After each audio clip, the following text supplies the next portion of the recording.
मंच पर उपस्थित हमारे सबके लोकप्रिय लीडर अरविंद केजरीवाल जी और उनकी पूरी टीम, मैं कहूँगा हम सब टीम केजरीवाल हैं। यहाँ इस सभा में विशेष रूप से उपस्थित देश के अलग अलग कॉलेजेस यूनिवर्सिटीज़ से आए हुए स्टूडेंट्स, ये बहुत सुनहरा मौका है कि आज आम आदमी पार्टी एक नई सोच के साथ, एक नए विजन के साथ अपना स्टूडेंट विंग लॉन्च कर रही है ASAP के नाम से। इसमें ASAP में दो बड़ी खूबसूरत चीज़ें हैं। अगर इसके पूरे नाम को देखो तो इसमें अल्टरनेटिव पॉलिटिक्स है। मकसद साफ है कि आम आदमी पार्टी जो अल्टरनेटिव पॉलिटिक्स करने आई है, हमारा स्टूडेंट विंग भी वही करेगा, अल्टरनेटिव पॉलिटिक्स की बात करेगा। उसका जिक्र मुझसे पहले कई सारे साथियों ने किया, लेकिन उसके पूरे नाम में जो है ASAP, ये युवाओं का बड़ा प्रिय शब्द है, यूथ का। और थोड़ा सा डिस्टेंस से देखो तो आज देश में जो भी पॉलिसी रिफॉर्म की ज़रूरत है, जो भी सुधारों की ज़रूरत है, जो भी पॉलिटिकल रिफॉर्म की ज़रूरत है, जहाँ भी खड़ो के आप देखो अल्टरनेटिव पॉलिटिक्स की ज़रूरत है, वो है तो ASAP। वी आर लेट, हम लेट हो गए हैं, बहुत सारी चीज़ों में लेट हो गए हैं।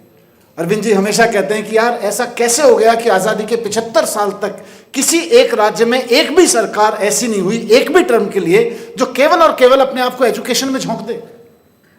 ASAP, लेट हो गए।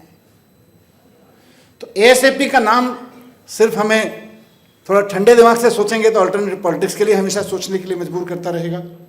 लेकिन जब जब हम इस नाम को सोचेंगे, और ख़ास तौर से मैं स्टूडेंट्स को कहना चाहता हूँ, ये आपको बताएगा कि समय नहीं है, और समय वाकई नहीं है। एक ऐसे समय में जब दुनिया की बहुत सारे कंट्रीज़, दुनिया के बहुत सारे देशों में आज नर्सरी KG के बच्चों को AI के माध्यम से 1-to-1 मार्किंग करके उनकी ग्रोथ देखी जा रही है। वैसे में हम, और बताइएगा अगर मैं गलत बोल रहा हूँ, आप स्टूडेंट्स हैं आज के दौर में, अभी थोड़े दिन पहले स्कूल से निकल के आए होंगे अधिकतर लोग। मैं कह रहा हूँ कि जिस समय दुनिया के बहुत सारे देशों में नर्सरी KG तक की क्लास में लोग AI से 1-to-1 स्टूडेंट्स की मैपिंग और मार्किंग कर रहे हैं, वो क्या सीख रहा है, कैसे सीख रहा है, क्या नहीं सीख पा रहा है, क्या नहीं समझा पा रहे हैं हम उसको, उसकी ग्रोथ में कहाँ कमी रह जा रही है, 1-to-1 मार्किंग कर ले रहे हैं। वैसे में हम इंडिया में आज़ादी के 75 साल, 4 साल पहले हम मना चुके, उसमें उस समय में 11वीं और 12वीं के स्टूडेंट्स को स्कूलों में कंप्यूटर रख के बोल रहे हैं, जाके पूछो कि क्या सिखा रहे हैं, कि टाइपिंग सिखा रहे हैं, Ctrl+V और Ctrl+C सिखा रहे हैं। अभी तो समझ रहे हो मैं क्या बात कर रहा हूं। तो देर हो चुकी है बहुत। ASAP ये नाम हमको हमेशा याद दिलाएगा कि हमारे पास लीजर टाइम नहीं है, क्रांति करनी है।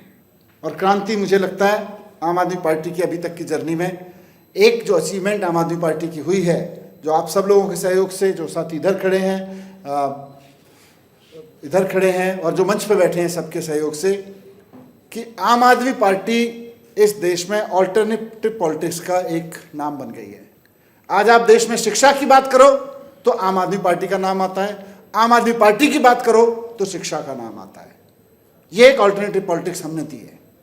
तो इसी को आगे बढ़ाते हुए आप सब लोग, जो खास तौर से स्टूडेंट लीडरशिप के हमारे लोग हैं, वो ASAP को उसी दिशा में लेके जाएंगे।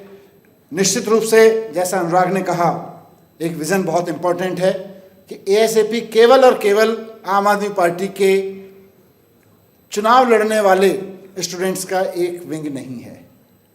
क्योंकि चुनाव लड़ने की हम बात करेंगे तो देश के 50,000 कॉलेजेस में से 8 करोड़ बच्चे पूरे आफ्टर स्कूल जो एजुकेशन देश में है, उसमें डिग्री, डिप्लोमा, ये सब लगा लो, लगभग 8 करोड़ बच्चे हैं, 8 करोड़ स्टूडेंट्स हैं आप लोग।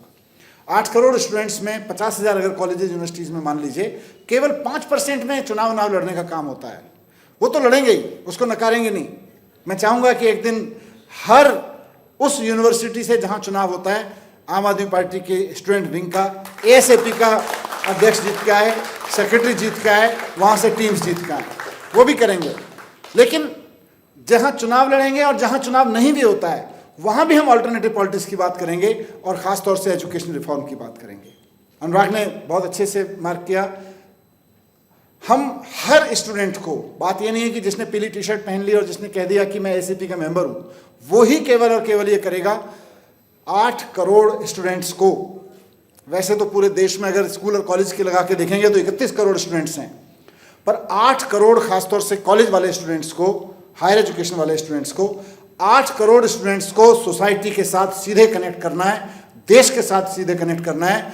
एक एक के अंदर कूट कूट के देशभक्ति की भावना भरनी है। ये एएसएपी का काम है, ये काम आपके ऊपर है। आम आदमी पार्टी की पूरी लीडरशिप आपको इस रूप में देखेगी कि ये हमारा वो विंग है जो 8 करोड़ स्टूडेंट्स के बीच देशभक्ति की भावना, उनको देशभक्ति के काम में लगाने का काम करेगा। ये नंबर 2।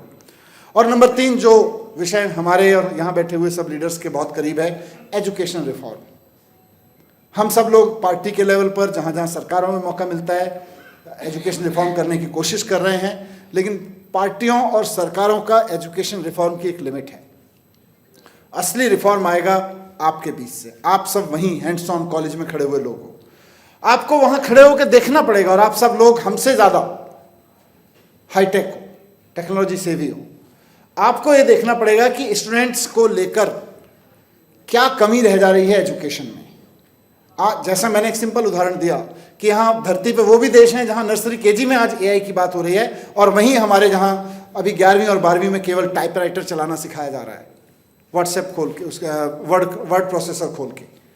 तो इस सब को आपको आवाज़ उठाना पड़ेगा।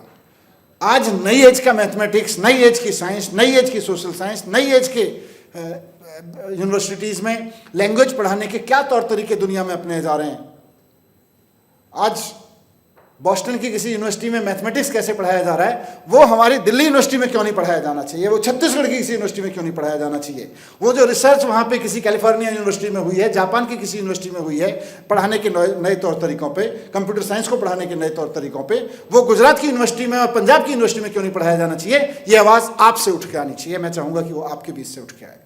वो आप उठ के आएगी, फिर आम आदमी पार्टी भी फोर्स होगी, कांग्रेस और बीजेपी, अकाली वकाली सब फोर्स होंगे कि वो भी उसकी बात करेंगे। आप इस देश में एजुकेशन रिफॉर्म की पॉलिटिक्स करेंगे। एजुकेशन रिफॉर्म क्या चाहिए वो कॉलेज का खड़ा हुआ लड़का लड़की बताएगा क्या चाहिए हमें। आज अगर अमेरिका अपने बच्चों को इस स्टाइल में पढ़ा सकता है, यूएस इस स्टाइल में पढ़ा सकता है, उस टेक्नोलॉजी का यूज करते हुए हम क्यों नहीं पढ़ा सकते हैं। इस पर आपको बात रखने की जरूरत पड़ेगी। तो एजुकेशन रिफॉर्म का चेहरा बनेंगे, एजुकेशन रिफॉर्म का ब्रेन बनेंगे, एजुकेशन रिफॉर्म की आवाज़ बनेंगे। मैं ये उम्मीद करता हूँ बहुत ज़रूरतें हैं और इस देश के 31 करोड़ स्टूडेंट्स को रिप्रेजेंट करेंगे आप, और 140 करोड़ लोग। और जिस दिन आप ये सब करने लगेंगे, आप यकीन मानिए इस देश के 140 करोड़ लोग आपकी तरफ उम्मीद से देखेंगे, आपके ऊपर भरोसे से देखेंगे। इसलिए एएसएपी लॉन्च कर रहे हैं। सिर्फ इसलिए नहीं कि हम एक पार्टी हैं, एक स्टूडेंट विंग होना चाहिए, सिर्फ इसलिए नहीं कि बाकी पार्टियों के विंग चुनाव लड़ते हैं, हमें चुनाव लड़ना चाहिए, नहीं, बिल्कुल नहीं। ऑल्टरनेटिव पॉलिटिक्स करनी है, अभी तक की है, आगे भी करेंगे। स्टूडेंट विंग में भी यही होना चाहिए। बहुत बहुत शुभकामनाएं सभी स्टूडेंट्स को जो इसके फ्लैग बेरर बनने वाले हैं, और वो पूरी टीम जो इसकी ब्रेनस्टॉर्मिंग करके यहाँ खड़ी हुई है, इसको यहाँ तक लेके आई है, उसको भी बहुत बहुत बधाई देना चाहता हूँ। Thank you very much.